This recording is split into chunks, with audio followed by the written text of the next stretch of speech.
आज है हमारी कंस्ट्रक्शन का डे नंबर 14। राम राम आप सभी को। आप सभी का एक बार फिर से अपनी एक और वीडियो में स्वागत है। आज हमारी घर की दीवारों को प्लिंथ बीम की हाइट तक उठाया जाएगा। तो पहले मेन साइड वॉल को स्टार्ट किया है ग्राउंड लेवल से, यानी कि रोड लेवल से 9 इंच की ऊंचाई हाइट तक जो है वो दीवार को उठाया जाएगा। फिर ऊपर 9 इंच का प्लिंथ बीम डाला जाएगा, जिससे हमारा घर की जो प्लिंथ बीम हो जाएगा वो रोड लेवल से 1.5 फुट ऊपर हो जाएगा। तो अभी पहले मैंने यहाँ पे आके सभी दीवारों को पानी डाला अच्छे से। पानी डालना एक इम्पोर्टेंट स्टेप है घर की कंस्ट्रक्शन का। जितना ज़्यादा आप पानी डालोगे घर की दीवारों में, उतना ही आपका जो घर की दीवारें होंगी, आपका सीमेंट जो होगा उतना ही मजबूत रहेगा।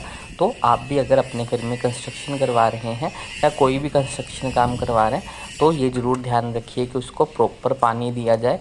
दिन में कम से कम 2 बार, सुबह शाम, आपको अच्छे से उनको पानी देना है। वैसे तो ये काम ठेकेदार कहते हैं कि हम खुद से कर लेते हैं, लेकिन वो अच्छे से पानी डालते नहीं है। वो बस एक फॉर्मेलिटी की तरह ही होता है, थोड़ा बहुत पानी डाल देते हैं कभी कभार।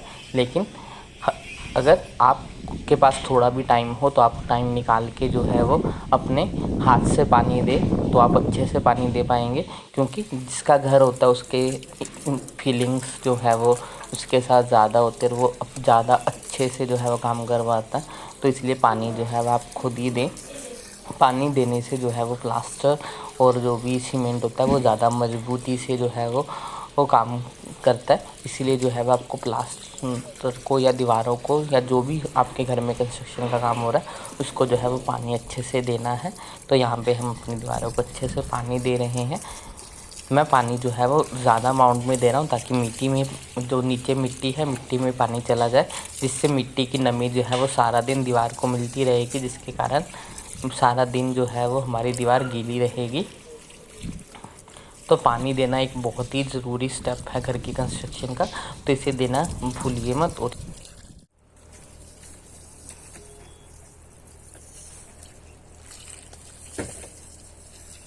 अगर आप टाइल्स मिटाते तो ये सीमेंट कम डालना पड़ता है। वो नहीं डाल के चलेंगे, ऐसा थोड़ी चलते। पहले आप माप लो ना कितना है, ये कितना बचता है, एक बार इसको माप लो। एक दीवार पे जो नीचे उतर पट मारा रगड़ के मसाला देगा,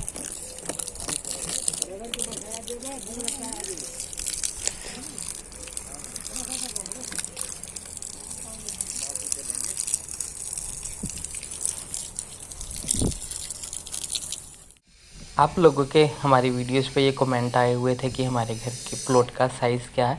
तो हमारा प्लॉट जो है वो 20 फीट जो है वो उसका फ्रंट है और 54 फीट जो है वो उसकी बैक है। कॉलम भी कुछ लोगों ने पूछा था, तो हमने जो है वो टोटल 12 कॉलम डाले हैं और हर कॉलम का जो साइज़ है वो 9x12 का है, जिसमें हमने 16 mm के 4 सरिये और 12 mm के 2 सरिये डाले हैं 10 बीम कॉलम में। और 2 कॉलम में हमने 4 16 mm के और 4 जो है वो 12 mm के सरिये डालें। तो हमारा घर का जो साइज़ है वो 25x54 है। 25 फुट फ्रंट और 54 फुट जो है वो डेप्थ है, और इसमें 12 कॉलम हमने डाले। तो ये हमारी दीवार जो है वो अब बननी स्टार्ट हो गई है, आप देख सकते हैं। इसको अच्छे से लेवल करके जो है वो दीवार को बनाया जा रहा है, ताकि दीवार बिल्कुल सीधी हो, ताकि इसके ऊपर जब प्लिंथ बीम पड़ेगा तो प्लिंथ बीम भी जो है वो बिल्कुल सीधा आए। क्योंकि दीवार के लेवल पे ही हमारा प्लिंथ बीम डिपेंड करेगा। अगर हमारी दीवार लेवल में नहीं होगी तो प्लिंथ बीम भी जो है वो कहीं से ऊपर और कहीं से नीचे हो जाएगा। तो इसलिए दीवार को लेवल में होना बहुत ज़रूरी है।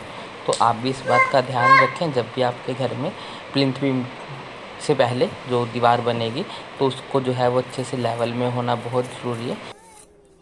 तो ये थे हमारे आज तक के अपडेट कि आज तक के 14 दिनों में हमारा कितना काम हुआ है, और साथ में आपको ज़रूरी टिप्स एंड ट्रिक्स भी कि आपको अपनी कंस्ट्रक्शन के टाइम क्या क्या ध्यान रखना चाहिए। प्लिंथ बीम जो है वो बहुत मेन स्टेप है, तो इस पर थोड़ा ध्यान देना चाहिए कंस्ट्रक्शन के टाइम। तो चलिए, बाय बाय।